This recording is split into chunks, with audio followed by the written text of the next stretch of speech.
Hello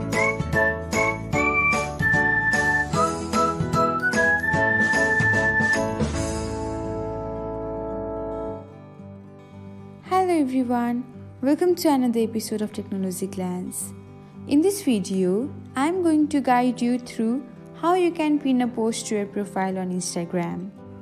Watch till the end and don't forget to subscribe to Technologyglance by hitting the subscribe button and press the bell icon so that you'll never miss another update. Without further ado, let's get started.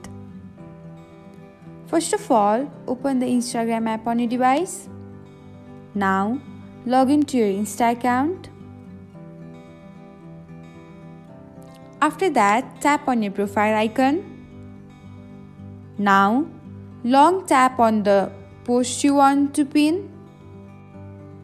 You will see a pin to profile option. Tap on it.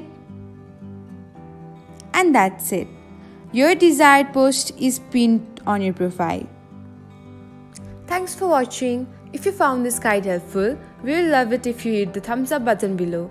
We upload great new tech tutorials like this one every day. So, don't forget to subscribe to our channel and hit the bell icon to get an update as soon as we post a video.